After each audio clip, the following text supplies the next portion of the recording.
Hello everyone. We were discussing about the biotic agencies that help in the process of cross-pollination. We have discussed about the pollination through insects and birds, and today we will start with cryptophily. What is pterophily? It is the pollination through bats. If these are the flowers that are blooming in the evening or night, that are pollinated by bats also. For this pollination, they are having certain characteristic features. First of all, the flowers are freely exposed, very large in size and tough also. They are not very soft, they are tough because they are to be pollinated by bats. Next, they open in the evening or night. Because the bats are nocturnal animals, they remain active during night. That's why these flowers open in the evening or in night. They also produce strong scent, and the scent is of rotting fruit. Why? Because the bat feed on the fruits. So they are having a strong scent of rotting fruit. Next, their nectar is again copious nectar, and pollen grains are also having stored food. Because these bats come to the flower in the search of nectar as well as pollen grains also. They are also used as fruit. Examples are Durio and Anthocephalus. These are the two flowers that are pollinated by bats. Now we will start about the adaptation. There are certain adaptations in flowering plant that are pollinated by cross-pollination. They are having certain special features to promote cross-pollination. What are these adaptation or devices promoting cross-pollination? First of all, it is dicliny or unisexuality. As the name suggests, unisexuality means only one sex organ is present in the flower. Either the entire plant is having male flower or the female flower. So naturally it is going to be cross-pollinated only. Example is papaya. Second feature is dichogamy. Dicho means two different phases of the maturity of the gametes. It is further divided into two categories: protandry and protogyny. Gyne means gynoecium.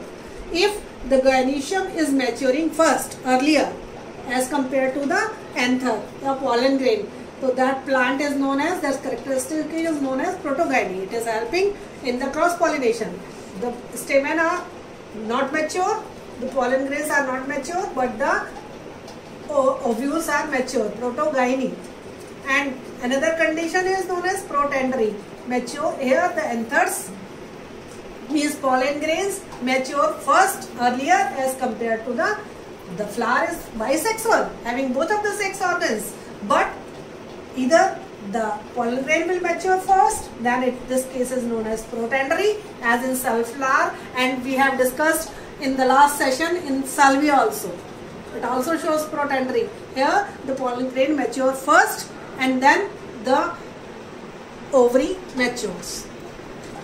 Protogyny, maturation of female gametophyte, means ovule mature first as compared to the pollen grains. In some plant like ranunculus and 4 o'clock plant, that is also helping in the process of cross-pollination.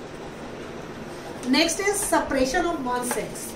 Again the flower is bisexual, having both of the sex organ, anther and ovary both are present, but either anther will not form pollen grains or carpel do not form ovule.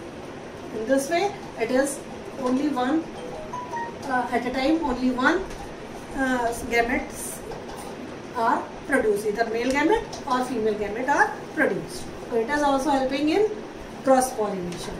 Next is known as prepotency. Pre means first, potency. Here the pollen grain germinate more quickly on the genetically different flower.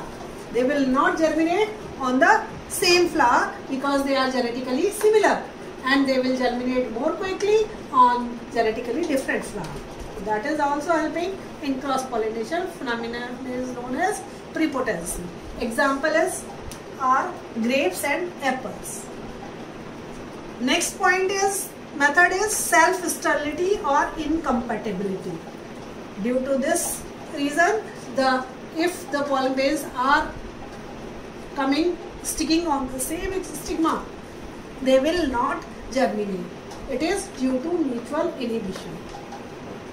That is present in potato, tobacco, these type of plants. Next is heterostyle. Hetero means different. There is different length of style and stamen. That's why self-pollination is not possible. Example, and in this way the plant is having different type of, the same plant is having different type of flowers. Like primrose is having 2 types of flower, while oxalis is having 3 types of flower. You can see in the diagram. Heterostyle, it is the flower of oxalis. You can see the size of anther and stigma different. Here anthers are smaller placed here. Here they are very large above the stigma. So there are 3 different type of flower present in the same plant, that is oxalis. So this is the heterostyle, different height, length of the style or anther, and trimorphic flower means the same plant oxalis is having 3 different type of flower in it. Next method is hercogamy. Herco means barrier. There are certain physical barrier that are present between the anther and the stigma. Thus, they are preventing the chances of self-pollination. Example is that of Calotropis. In the Calotropis, pollens are present in a bag-like structure, sac-like structure. Pollens are produced and they are stored in a sac-like structure called pollinia. It is only the insect that will enter into this, will be able to enter in this pollinia, and it is going to promote the chances of cross-pollination only. There is no chances of self-pollination in this case, because it is having a sac-like structure in which these pollens are stored. Another example we have studied earlier in the fig, I told you, and many other plants, there are certain sterile flower that are present in between the male and female flower, or in between the anther and stigma. So these are acting as a barrier and prevent the chances of self-pollination. So these are different devices that promote cross-pollination in plants. We have discussed about the process of pollination, and you know, next step is the fertilization. When both the gametes are meeting at a point, the pollen grains are coming to the stigma, the next step will be the fertilization, yani that is known as fusion of gametes. That we will study in the next session. Thank you.